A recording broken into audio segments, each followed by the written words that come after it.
Welcome back to my channel. My name is Hiroki Sabata, and today I wanted to review the film camera that I recently bought, Kiev 4. This is actually Soviet camera made 1968, actually in Kiev, right now the Ukraine. So let's talk about the specs.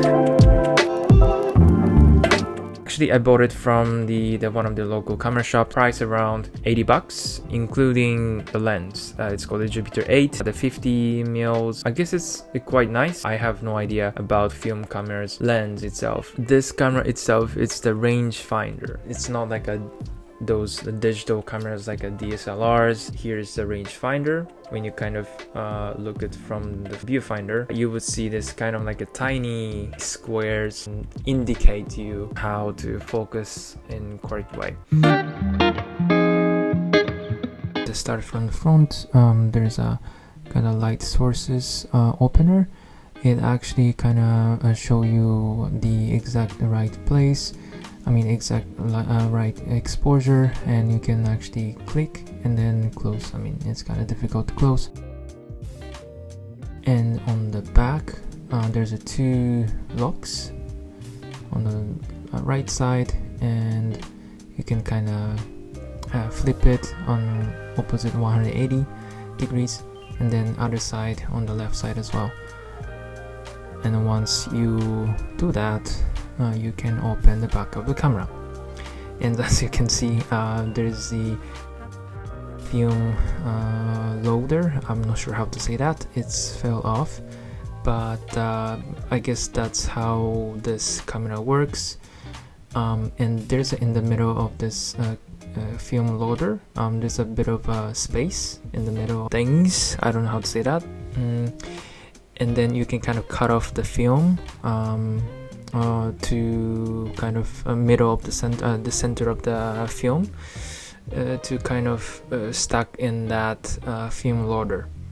So yeah, and in order to actually change the shutter, I'm not sure if you can see this in this video, but there's a shutter speed count, 100, 1.5, 30 seconds, all the stuff. But if you want to change that, you need to actually push up the right wheel, and then set up the shutter speed that you want to set up, and then click. So it's a bit inconvenient sometimes. So okay, now I'm gonna put everything back in, and then once you put everything back on, you can again rotate it to locks on 180 degrees to fully secured. And on the left side of the camera, there's a exposure compensation dials, and also the reloading the film when you finish the roll. I never use this function with those exposure compensation. I usually use the application on my phone, because I don't think that function is still working in this camera. But if you want to use it, you can use the F numbers, the shutter speed, everything, and then to make sure that everything is kind of in a focus.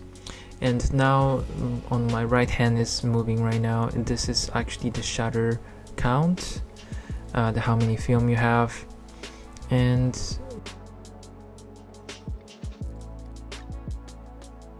right now that one is the one that, for example, you can actually use the focus wheel. Since this camera has the viewfinder on the right side, on the front, and usually you can kind of somewhat cover the viewfinder itself, so that's why there's that kind of top on the right corner, there's the focus wheel. As I pointed out, yeah, I can cover it sometimes, so I have to kind of get used to. I tend to like cover this viewfinder, so it's a bit of inconvenience here. And basically this camera itself, it's quite a good condition. I've seen that so many YouTube videos like Kiev 4 is somewhat broken, and you cannot fix that, but this is what it is. It's an old camera, but luckily enough my camera, so far it's working well. I bought this camera just because I really love that, like the looks, the aesthetic way, but also it was from the camera shop. There's a guarantees, the 3 months guarantees, so if something happens, like suddenly it doesn't work, then I can just return it, so there's no problem with that. I still have my Nikon film camera back in Japan. I'm in Poland right now, so I cannot take that. But since it's been like over 3 years, I touched the analog camera, so it's kind of a little bit of like a learnings, like a self-learnings, like watching YouTube videos, or try to kind of, you know, toggle something or rotate something to kind of figure out. That's also quite interesting process. And cons, I'm not sure this is like for the beginner analog shooter who's just want to take photos with a film and develop in some camera shop and just to see like how it works, then maybe I wouldn't recommend that kind of camera, because it was a little bit of learning curve. And also it's the fact that I'm not sure this is the only my camera issues. There is no, for example, kind of frame that can indicate which part of that viewfinder is the actual range that you can actually take a picture, but there's no such things in this camera, so which is a bit problemsome, because when I want to capture something, I just don't know like where of this rangefinder view is the one exactly like what I'm capturing for. So this is something that I find it really difficult to like take a picture in general with this camera. And when I rotate on the right side of the handle, it kind of stopped in a weird position, and I'm not sure still if it worked really well or it doesn't actually work. So I'm gonna post it, the POV with this camera soon. I didn't actually develop that film yet, so stay tuned for that. Maybe I didn't get used to this rangefinder type of camera before, so maybe this is a bit biased from my side. But when I see this viewfinder and try to find the right focus, most of the time I miss that, like a right moment, which is a bit annoying for me, so it's a bit of a bummer. So yeah, the overall it looks amazing, and I love to watch that camera itself, but also there's definitely the learning curve, because there's not that much like YouTube videos that it's talking about this camera, the Soviet camera, that is quite cheap and maybe tend to be broken when you bought something. It's really hard to find the instructions, how to use it, how to open, how those functions works.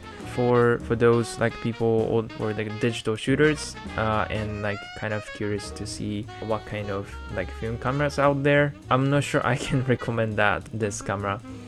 But if you're really curious and you wanna kind of like, you know, learn from the scratch, then I would definitely recommend that kind of camera, because you have a lot to learn. So thank you so much for watching. I hope that you enjoyed this video, you learned something new, and if you have some film camera that you would like to actually you would like me to, for example, review, please let me know. I will be really appreciated. Please make sure to subscribe my channel, hit the notification bell. If you like this video, please give it a thumbs up. So until next time, see you in the next one.